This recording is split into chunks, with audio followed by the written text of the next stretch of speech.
Hello friends, வணக்கம். Welcome to Jaya simple life style. இன்னைக்கு வந்து தேர்ஸ்டே மார்னிங் நம்ம வீட்டில் இன்னைக்கு ஹெல்த்தியான என்ன லஞ்ச் அண்டு பிரேக்ஃபாஸ்ட்ன்றது தான் உங்ககிட்ட ஷேர் பண்ணியிருக்கிறேன். மார்னிங் வந்து பார்த்தீங்கன்னா, இன்னைக்கு பாப்பாவுக்கு என்ன பிரேக்ஃபாஸ்ட் செஞ்சு கொடுத்தேன்னா, அவல் உப்புமா தான் செஞ்சு கொடுத்தேன். இந்த அவல் உப்புமா வந்து ரொம்ப ரொம்ப நல்லது உடம்புக்கு. இதில் வந்து அதிகமான ஃபைபர், விட்டமின்ஸு, குட் ஃபேட்டு எல்லாமே இருக்குது. நான் வந்து ப்ளைனாக தான் செஞ்சுருக்கேன். இது கூட வெறுமனே கடலைப்பருப்பு மட்டும் போட்டு தாளித்து பண்ணியிருக்கிறேன்.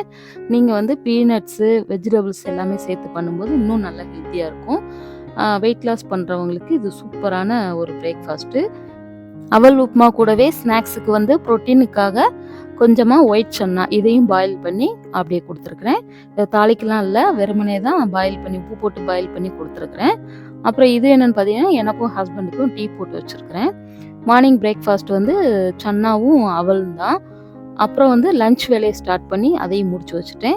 இன்றைக்கி சிம்பிளான லஞ்ச் தான், ஆனால் ரொம்ப ரொம்ப ஹெல்தி. என்ன ரெடி பண்ணியிருக்கேன்னு பார்க்கலாம். லஞ்சுக்கு வந்து ஒயிட் ரைஸ் தான் வடிச்சிருக்கிறேன். கொஞ்சம் கொஞ்சமாக சிறுதானியத்துக்கு மாறலான்னு பிளான் பண்ணியிருக்கிறேன். பார்க்கலாம், ஏன்னா உடனே மாற்ற முடியாது இல்லையா, கொஞ்சம் கொஞ்சமாக மாற்றிக்கலான்னு சொல்லிட்டு. அப்புறம் கட் ஹெல்த்துக்காக தயிர் ஊற்றி வச்சுருக்கிறேன். இப்போ காலையில் தான் ஊற்றி வச்சுருக்கிறேன். மதியம் சாப்பிடும்போது கரெக்டாக உறைஞ்சி வந்துடும்.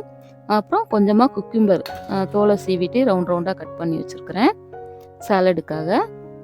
என்ன குழம்புன்னு பார்த்தீங்கன்னா, பாப்பாவுக்கு காலையில் கொடுத்தது போக மீதமுள்ள சன்னா வந்து குருமா மாதிரி வச்சுட்டேன். சன்னா மசாலா குருமா.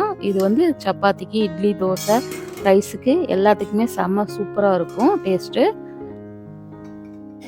இது வந்து காலையில் வச்ச அவல் உப்புமா தான் எனக்கும் ஹஸ்பண்டுக்கு இருக்குது. இன்னைக்கு லஞ்சுக்கு ஒரு பொரியல் தான் செஞ்சுருக்கிறேன். என்ன பொரியல் பார்த்தீங்கன்னா, அவரைக்காய் பொரியல் தான். இந்த அவரைக்காய் பொரியலில் பார்த்தீங்கன்னா, ரொம்ப ரொம்ப உடம்புக்கு தேவையான ஊட்டச்சத்துக்கள்லாம் நிறைய இருக்குது. அதில் மெயினாக பார்த்தீங்கன்னா ஃபைபர் நிறையா இருக்குது. அப்புறம் பொட்டாசியமும் இருக்குது, கால்சியம் இருக்குது. இந்த கால்சியம் பார்த்தீங்கன்னா, நம்ம கண் பார்வை மங்கும் இல்லையா, அவங்கெல்லாம் வந்து இந்த அவரைக்காயை அடிக்கடி சாப்பிட்டு வந்தீங்கன்னா வெள்ளெழுத்து வராமல், கண் பார்வை மங்காமல், கண் பார்வை ஆரோக்கியமாக இருக்கும். என்னோட மார்னிங் பிரேக்ஃபாஸ்ட் பாருங்கள். 1 கப் அவல் உப்புமா, கொஞ்சமாக குக்கும்பர் சேலட், அப்புறம் அந்த சன்னா குருமாலேருந்து கொஞ்சமாக சன்னா மட்டும் எடுத்து வச்சுருக்கிறேன். இதுதான் எங்களோட மார்னிங் பிரேக்ஃபாஸ்ட்டு. அவ்வளோதான். இந்த வீடியோ உங்களுக்கு பிடிச்சிருக்குன்னு நினைக்கிறேன். பிடிச்சிருந்தா ஒரு லைக்கை தட்டுங்க. அப்படியே மறக்காமல் சப்ஸ்கிரைப் பண்ணுங்கள். தேங்க்யூ ஃபார் வாட்சிங். Until then it's bye from Jaya.